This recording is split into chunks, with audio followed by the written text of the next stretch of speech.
Today, a contractor is going to install our ductless heat pump somewhere on the west side of this wall on the right side of the window. We'll have to clear out some of the bricks and blocks and lay out some gravel, make a solid foundation for that unit.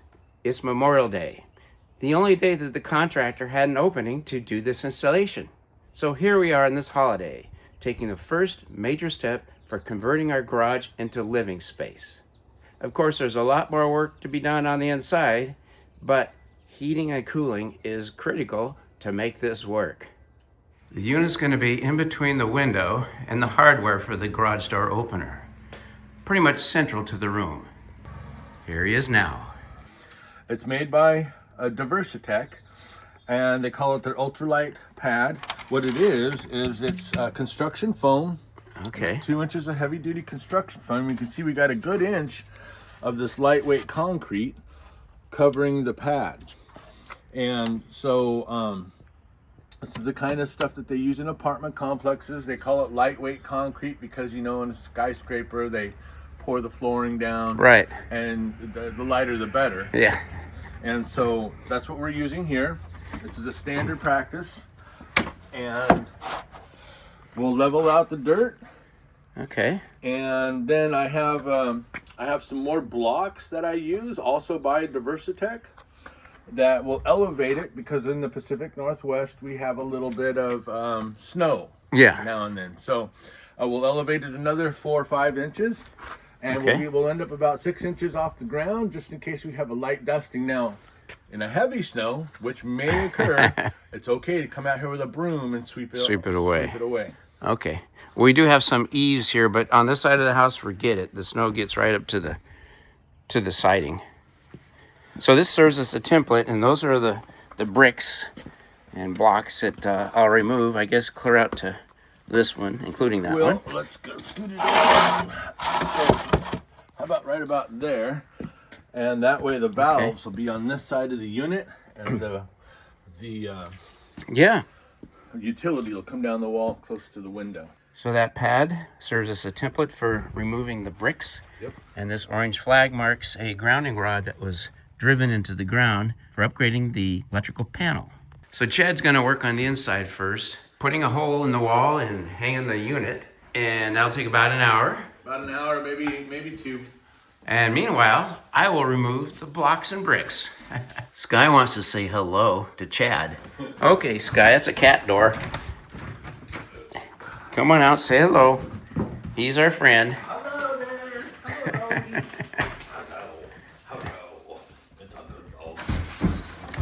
Hello. Pioneer, I hadn't heard that as a air conditioning ductless heater. You know why they named it that? Is because the temperature or any codes or any controls that you're commanding from the remote control, they will be shown here. And so you don't have to rely on this little screen. Oh, nice. It's a heads-up display. Yeah. They're the first ones to do that. And everybody, a lot of the other manufacturers are following along. There's something else that they have done differently. On the outside unit, they've made it very simple. A lot of the other manufacturers are following along now. This is, parent company is Parker Davis. It's an American-based outfit, parent company. And so when we're said and done, you'll end up with a machine that says Pioneer on it rather than a foreign name. Yeah, fantastic. Was it actually manufactured in the U.S.? Well, none of them are at the moment. Yeah. They're all being outsourced. Yeah. And so it doesn't matter what parts you have in whatever brand you have, there's only 3 kinds of compressors. And the scroll compressor or the Copeland compressor will be in the ductless mini splits. And it doesn't matter what brand, Train, Carrier, or otherwise, Amana, they're all being assembled in Mexico. Okay. And same thing with the electronics. They're all coming from somewhere in Asia. And so probably Taiwan, but I don't know. Somewhere in Asia there will be the electronic boards. You know, with what's going on in the White House, that might change. Yeah. I'm glad we have a unit now, though, because it could slow or stop production for a while if it goes the wrong way. Well, and you know, the whole point of what's going on is to return the production to America and get American workers, which will drive the prices up. So any way you look at it, prices are going up. Yep. Yep. And then This guy's checking it out. so we just want to try and Level it out, yeah. a semi-level. It's not critical, but a little bit level would be nice. It can be a little closer to the wall if you'd like. Should I put gravel there, you think? Yeah. Okay. Yep. I'll put an inch or two of gravel. That'll help level it out. And also be some better drainage. If we just grabbed a shovel and kicked around this dirt just to level things out. Yep. I mean, you don't have to put the gravel. We're just looking at trying to get it level. Is that gonna work? Yeah, we're gonna hit studs on 2 sides. Fantastic. Yeah, that's even better. It'll be earthquake proof. Yes, it will. I'm gonna put my wall anchors in there anyway.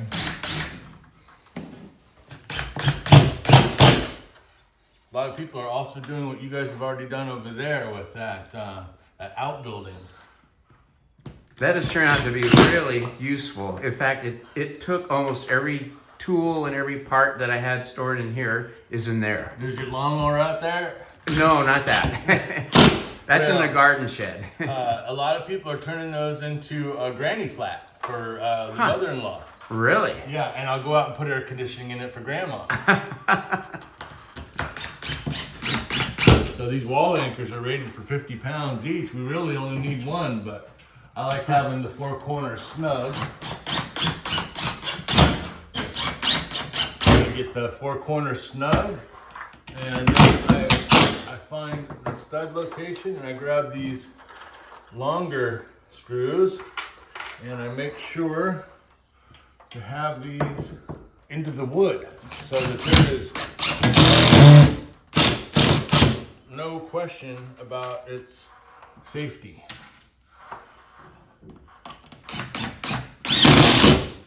Now, did you find a place to park the truck? Well, yes, we're renting a storage unit at Sequim Storage. The truth is not even the electricians know the way to wire these up. So I take care of it for them. Okay. And the electrician comes in. It's a simple tray cable, which means that the commands from the remote go outside and tell the outside, you know, that they stay in sync with hot or cold or whatever it is you want them to do. And the electrician just comes and makes sure everything's connected the correct way. And so there's only one way to do it.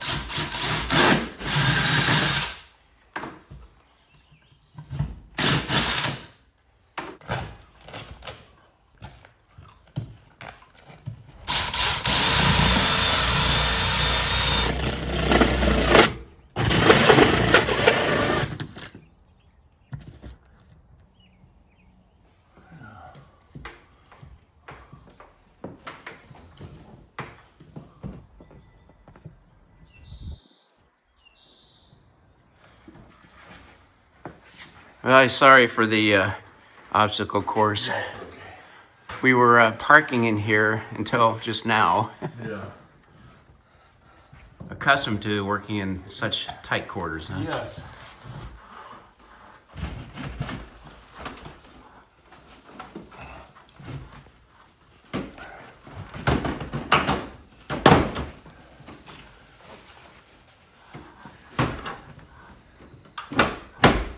There it is.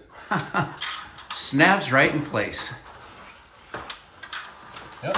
And then we can fudge it back and forth an inch or two. Oh, okay. A little flexibility with that. So when we do any window dressing or curtains or... You got an inch to play with. Yeah. Sweet. Okay. Protected from additional work. I haven't yet, but we'll have an indoor unit. All its information. I'm gonna go get a sticker off the other one. Okay. That'll be the outdoor unit. We're registering it. I'm gonna take a picture of this Okay. and I will register with this information, which will be in your packet. Perfect. Wow. So I've removed the bricks, leveled it out. Now I'm going to get some weed block fabric and transfer some gravel from our parking strip into this location.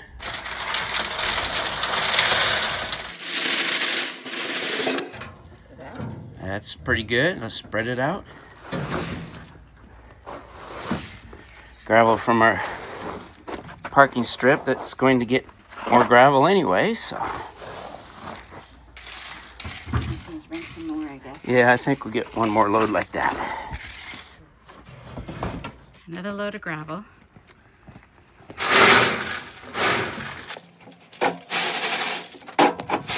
Get rid of the gravel. It's got the red paint from utility marking. It's really, really close. Not bad. That's solid. Okay. We don't need anything else under this. No.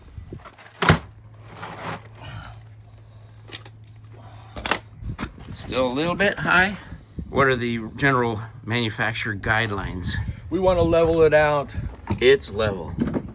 Both directions. Yep. So we're going to elevate it in case it snows. Now, you guys will notice that this next unit also has what we refer to as a coil. These coils are what's doing the work for hot and cold. And that is a wall of coil that is made by machines making machines. And so there's a little residue on this thing, and we don't want that to go away. And we don't want it to go away on the inside machine either. And now on that means that we don't put any kind of cleaners on it. Okay. Nothing acidic, no lemon lime, no pine salt, none of that stuff. Okay. Dawn soap is okay. Dawn soap will be okay. Okay, but you don't want to touch the backside here, right? Well, so what's going to end up happening is over the years, you guys will see leaves and cottonwood and whatnot. Fur. Dog fur, yes. And it's okay to come out here with your little bit of squirt bottle full of Dawn mixture. Okay. Diluted Dawn soap. And then if you take the hose, just a gentle rinse. We don't want to use one of those forceful nozzles. Right. Just a gentle rinse across the top, and you'll see everything go away. And this is vital for both the outside and the inside unit. The inside unit, I'm going to show you how to lift that door up and clean the filters, because the inside unit has filters over our coils. Okay. Like our airflow. Oh, okay, so you guys are familiar. Goodness. And then our valves are behind here, so it's really close. We're gonna put all these little parts on there. I'm gonna attach these feet with the nuts and bolts. That's a slick mounting system. Yeah, this is Diversitech. I have investigated a number of these different manufacturers, and Diversitech has the best, thickest, this thickness of this plastic. This is the most solid product on the market.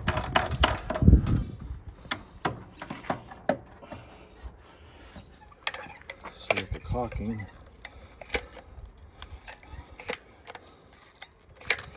we'll interact with our cross members here, and it'll adhere. It's good that we have this like this, because the water that comes off in below zero temperatures allows the ground to melt the ice, and you're not going to have a slip and fall situation. Fasten that to the wall. Okay. Secure it from any sort of bad windstorms and minor earthquakes. Well, and they have the earthquake codes that are now part of the building process. This is actually something that is required by code.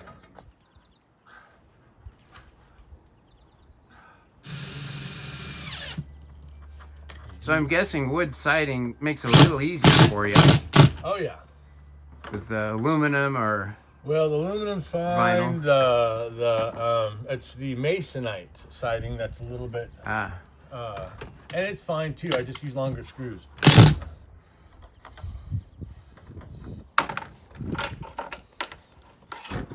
We got this channel part here that will conceal the tubes and wires. Yep, this will tidy everything up for us.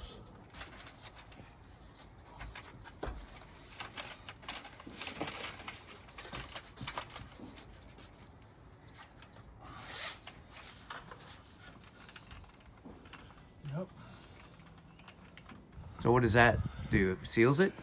This is a thread sealant that's specially made for our refrigerants, that if a little bit were to get in there, it is okay. And it's called Nylog Blue Gasket and Thread Sealant, compatible with all refrigerants. There are some that are made specifically for certain kinds of refrigerants, because refrigerants are an oil-based product that have different oils.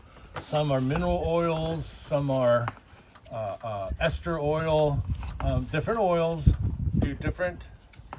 are used in different refrigerants, requiring different gasket sealants. This stuff is brand new on the market, allowing us to use it with any kind of refrigerant, which costs a little more, but I spend the money because I get involved with different kinds of refrigerants. R454. Refrigerant acronyms, I guess. They got guys working on this stuff night and day, trying to make it better for the environment, which is a good thing. However, the industry is always changing, always finding new ways to not only improve the products, but also, so where am I in business now for 24 years? 23 years. And that was the best decision I could have made. Since then, I've realized, I don't know why everybody doesn't go into business for themselves. If I would have known way back in the beginning that all you got to do is have a $150 license with insurance and an address. You have to have an address for your place of business. And then all the things that I would be buying normally, gasoline, clothes, these are all a tax write-off now. It was as stressful as jury duty or something like that. We got a lot of background noise here with Sky. Talking to the neighbors. Just saying hello. This is the piece that will be draining. Okay. Because the inside is the culprit who does the condensation. And they switch places between summer and winter. So what I'm gonna do is put a drain right here into the rocks. This is the guy that does the draining. I'm gonna bundle him up in there. And once I have this all fastened together, he will be in there so tight that we won't be relying on just this duct tape, but all of the utilities all together inside this little channel will hold, it'll be like built in. Does that pipe ever get filled up with debris over time? I have seen it, bees or little critters will build their little homes at the end of the pipe. Oh. Yeah, and there have been times I've had to come out and clear the line, but it's nothing major. So